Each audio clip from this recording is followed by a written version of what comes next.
भूटान के प्रधानमंत्री, मेरे छोटे भाई,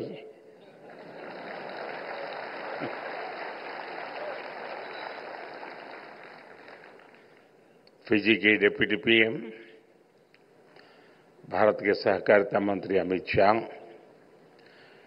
इंटरनेशनल कोऑपरेटिव अलायंस के प्रेसिडेंट, यूनाइटेड नेशंस के सभी प्रतिनिधिगण, दुनिया भर से यहां आए कोऑपरेटिव वर्ल्ड से जुड़े सभी साथी, देवी और सज्जनों,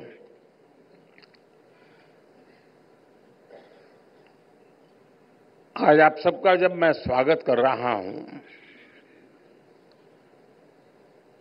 तो ये स्वागत मैं अकेला नहीं करता और न ही मैं अकेला कर सकता हूं। मैं भारत के करोड़ों किसानों, भारत के करोड़ों पशुपालकों, भारत के पशुपालकों, मछुआरों, भारत के 800,000 यानी 8 लाख से ज्यादा सहकारी संस्थानों, सेल्फ हेल्प ग्रुप से जुड़ी 100 मिलियन यानी 10 करोड़ महिलाओं और सहकारिता को टेक्नोलॉजी से जोड़ने वाले भारत के नौजवानों, सभी की तरफ से आपका भारत में स्वागत करता हूं।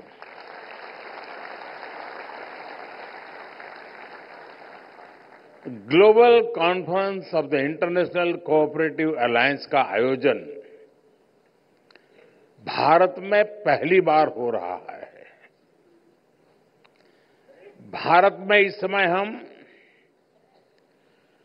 कोऑपरेटिव मूवमेंट का नया विस्तार दे रहे हैं।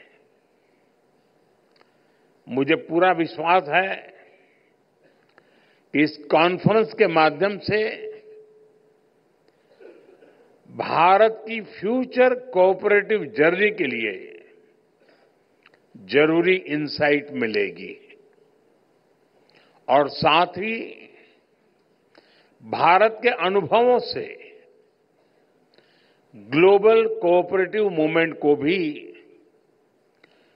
21st सेंचुरी के नए टूल्स मिलेंगे, नई स्पिरिट मिलेगी। मैं यूनाइटेड नेशंस को भी साल 2025 को इंटरनेशनल ईयर ऑफ कोऑपरेटिव्स घोषित करने के लिए बहुत बहुत बधाई देता हूं। साथियों, दुनिया के लिए कोऑपरेटिव्स एक मॉडल है,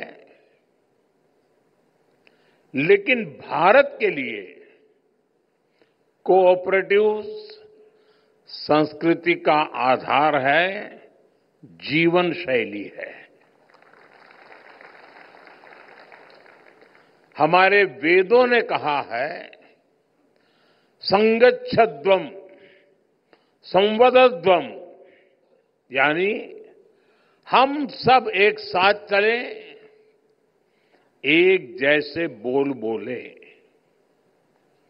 हमारे उपनिषदों ने कहा, सर्वे संतु सुखिनः, यानी सभी सुखी रहे। हमारी प्रार्थनाओं में भी सह अस्तित्व ही रहा है। संग और सह, ये भारतीय जीवन के मूल तत्व है। हमारे यहां फैमिली सिस्टम का भी यही आधार है और यही तो कोऑपरेटिव्स का भी मूल है। सहकार के इसी भाव के साथ भारतीय सभ्यता फली फूली है। साथियों, हमारे आजादी के आंदोलन को भी सहकारिता ने प्रेरित किया है। इससे आर्थिक सशक्तिकरण में तो मदद मिली, स्वतंत्रता सेनानियों को एक सामूहिक मंच भी मिला। महात्मा गांधी जी के ग्राम स्वराज ने सामुदायिक भागीदारी को फिर से नई ऊर्जा दी।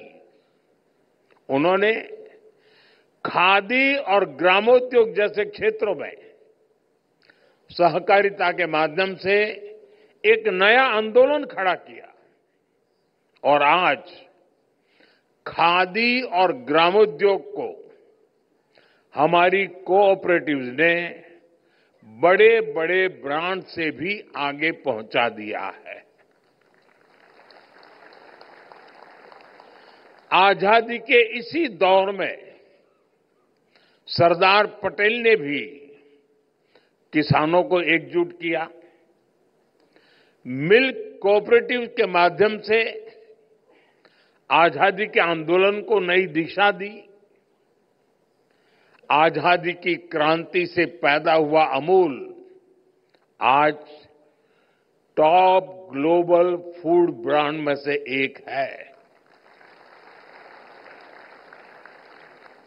हम कह सकते हैं भारत में सहकारिता ने विचार से आंदोलन, आंदोलन से क्रांति और क्रांति से सशक्तिकरण तक का सफर किया है।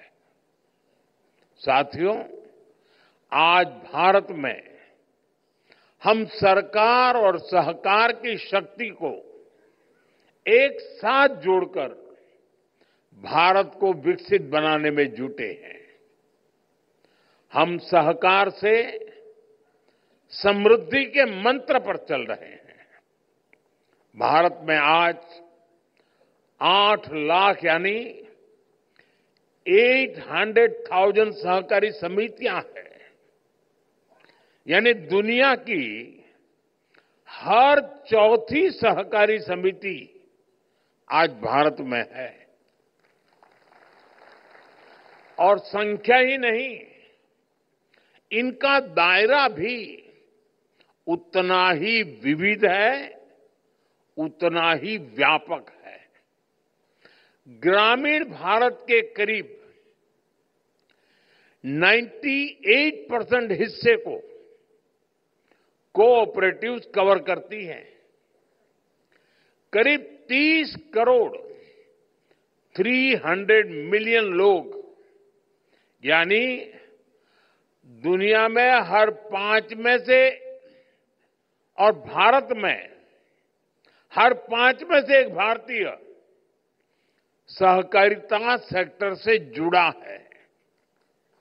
शुगर हो, फर्टिलाइजर्स हो, फिशरीज हो, मिल्क प्रोडक्शन हो, ऐसे अनेक सेक्टर्स में कोऑपरेटिव्स की बहुत बड़ी भूमिका है।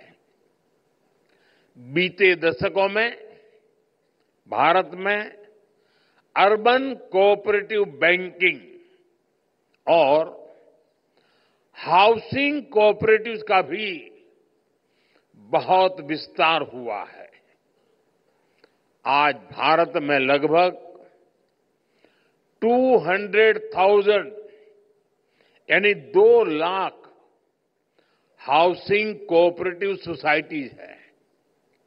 बीते सालों में हमने कोऑपरेटिव बैंकिंग सेक्टर को भी मजबूत बनाया है, उनमें रिफॉर्म्स लाए हैं। आज देश भर में करीब 12 लाख करोड़ रुपए 12 ट्रिलियन रुपीज कोऑपरेटिव बैंकों में जमा है। कोऑपरेटिव बैंकों को मजबूत करने के लिए, उन पर भरोसा बढ़ाने के लिए हमारी सरकार ने अनेक रिफॉर्म्स किए हैं। पहले ये bank reserve bank of India RBI के दायरे से बाहर थे। हम इनको आरबीआई के दायरे में लेकर आए। इन बैंकों में डिपॉजिट पर कवर के इंश्योरेंस को भी हमने प्रति डिपॉजिटर 5 लाख रुपए तक बढ़ाया। कोऑपरेटिव बैंकों में भी डिजिटल बैंकिंग को विस्तार दिया गया। इन प्रयासों से भारत सहकारी बैंक पहले से कहीं ज्यादा अधिक कॉम्पिटिटिव और ट्रांसपेरेंट हुए हैं। साथियों, भारत अपनी फ्यूचर ग्रोथ में कोऑपरेटिव्स का बहुत बड़ा रोल देखता है। इसलिए बीते सालों में हमने कोऑपरेटिव से जुड़े पूरे इकोसिस्टम की और उसे ट्रांसफॉर्म करने का काम किया है। भारत ने अनेक रिफॉर्म्स किए हैं। हमारा प्रयास है कि कोऑपरेटिव सोसाइटीज को मल्टीपर्पज बनाया जाए। इसी लक्ष्य के साथ भारत सरकार ने अलग से कोऑपरेटिव मिनिस्ट्री बनाई। सहकारी समितियों को मल्टीपर्पज बनाने के लिए नए मॉडल बायलॉज बनाए गए। हमने सहकारी समितियों को आईटी एनेबल्ड इकोसिस्टम से जोड़ा है। इनको डिस्ट्रिक्ट और स्टेट लेवल पर कोऑपरेटिव बैंकिंग इंस्टीट्यूशन से कनेक्ट किया गया है। आज ये समितियां भारत में किसानों को लोकल सॉल्यूशन देने वाले सेंटर चला रहे हैं। ये सहकारी समितियां पेट्रोल और डीजल के रिटेल आउटलेट चला रही हैं। कई गांवों में ये कोऑपरेटिव सोसाइटीज वाटर मैनेजमेंट का काम भी देख रही है।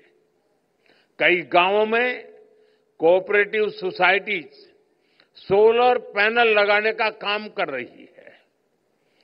वेस्ट टू एनर्जी के मंत्र के साथ आज कोऑपरेटिव सोसाइटीज गोबर धन स्कीम में भी मदद कर रही है।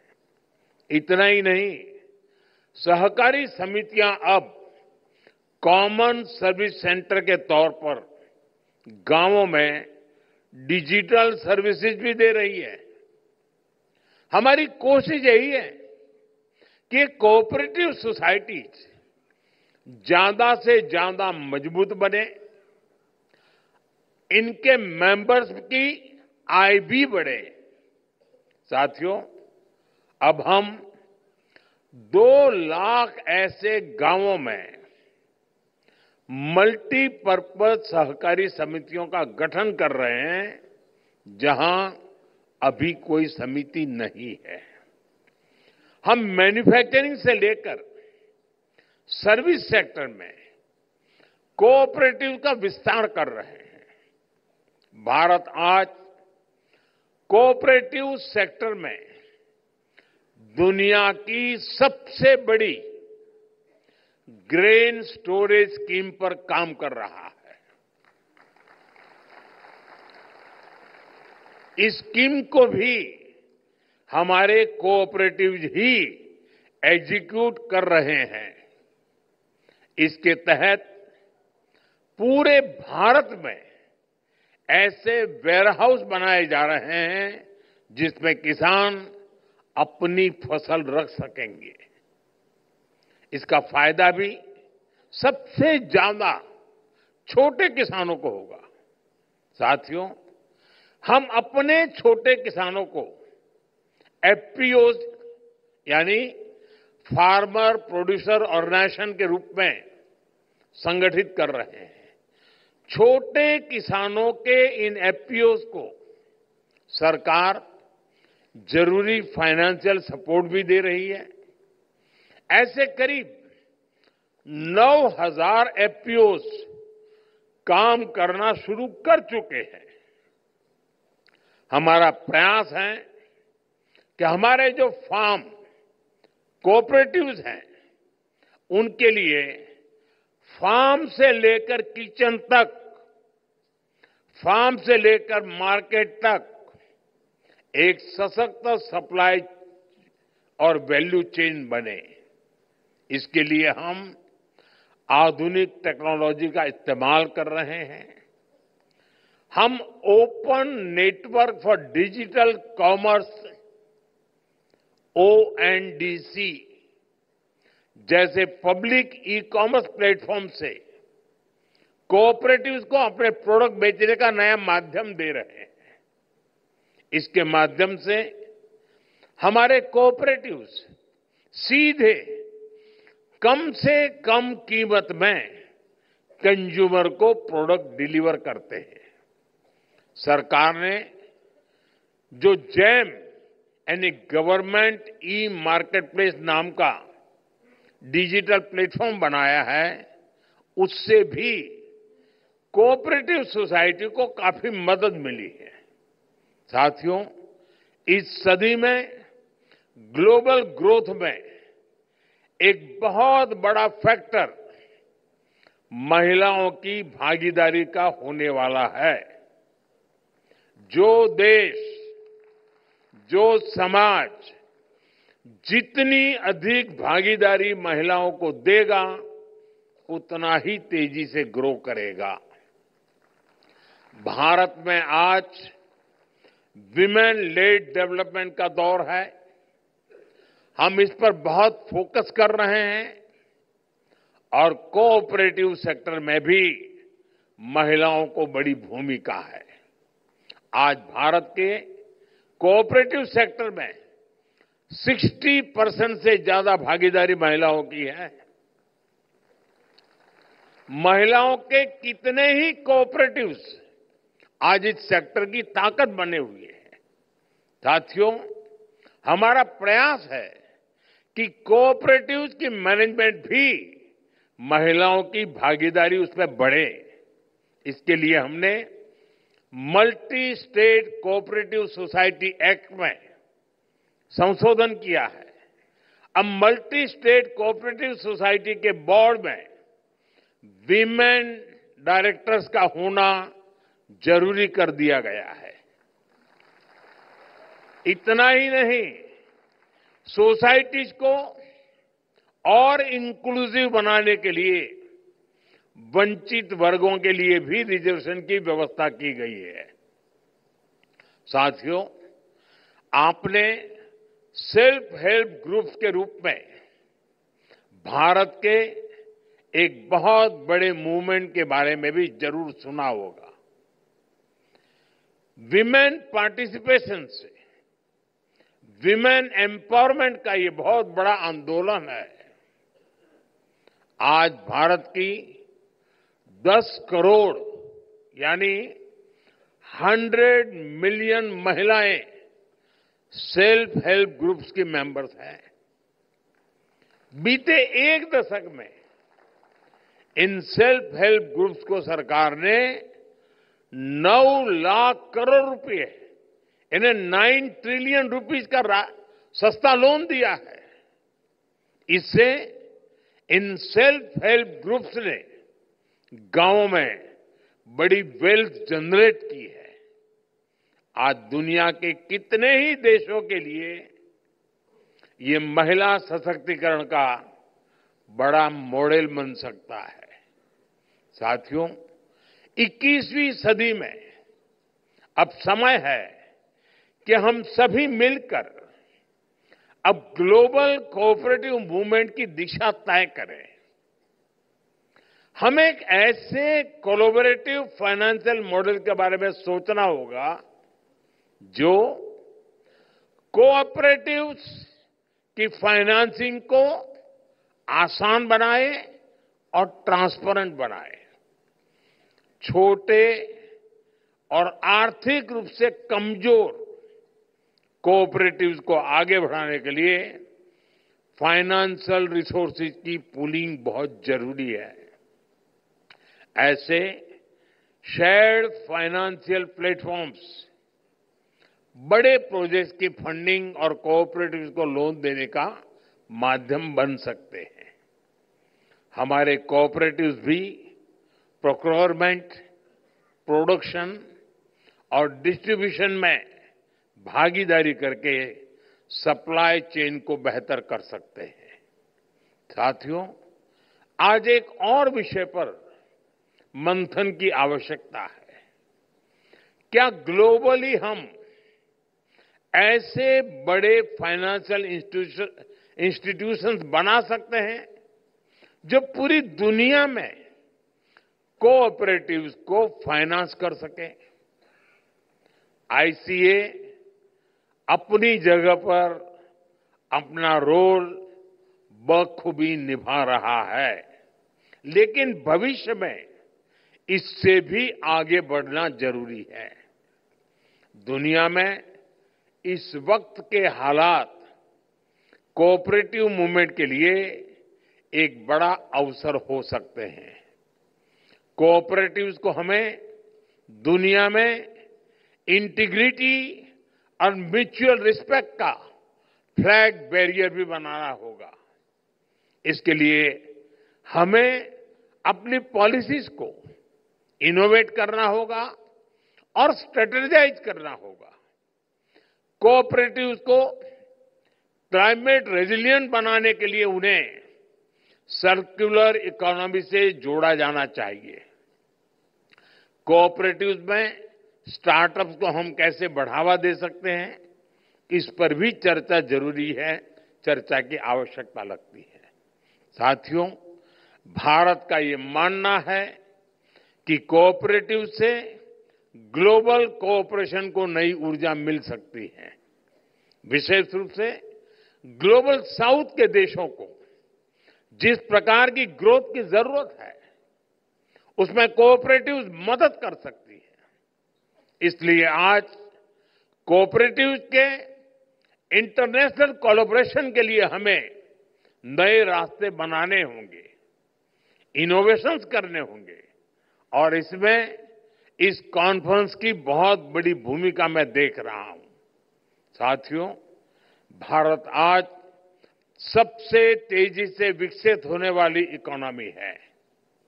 हमारा मकसद हाई जीडीपी ग्रोथ के साथ साथ इसका लाभ गरीब से गरीब तक पहुंचाने का भी है।